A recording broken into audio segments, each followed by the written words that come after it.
মহাপ্রভু জগন্নাথ দেবের আশীর্বাদ নিয়ে এক মহা সূচনা করলাম। হ্যালো সবাইকে, আমি সুমনা। চলো যাওয়া যাক। কোথায় যাচ্ছি আমরা? আমরা যাচ্ছি আজকে রথ দেখতে। আজকে হচ্ছে রথযাত্রা। আমরা রথ এবং রথের মেলা দেখতে যাচ্ছি দুজন মিলে। ইনার সাথে তো আলাপ করানো হলো না। ইনি হচ্ছে আমার বোন খুশি রানী।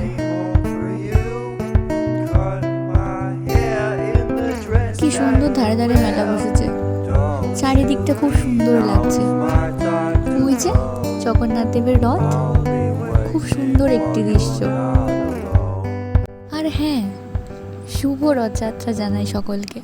জগন্নাথ দেবের আশীর্বাদে সকলে ভালো থাকবেন। চলো এবার যাওয়া যাক মেলাতে। মেলাতে ঢুকতেই জিলেপি।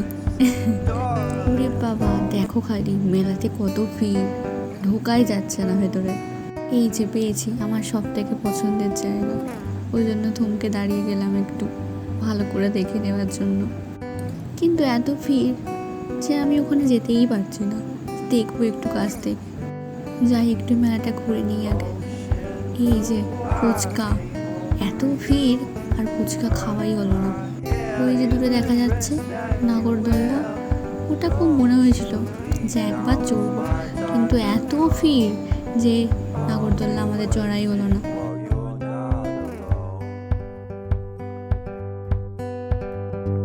এই যে আর একটা পেয়েছি, এটা খালি দেখো, দেখলেই মন ভরে যায়। কিনবো কি দেখে একটুখানি কেনাকাটা করলাম, করে বেশিক্ষণ ছিলাম না। একটু পাপড়ি চাট আর আইসক্রিম খেয়ে আমরা রওনা দিলাম বাড়ির উদ্দেশ্যে। ভিডিওটা কেমন লাগলো অবশ্যই জানিও কমেন্ট করে, আর ভালো লাগলে অবশ্যই একটা লাইক করে যেও। আবারও আসবো একটা নতুন ভিডিও নিয়ে। চলো টাটা, ভালো থাকবে।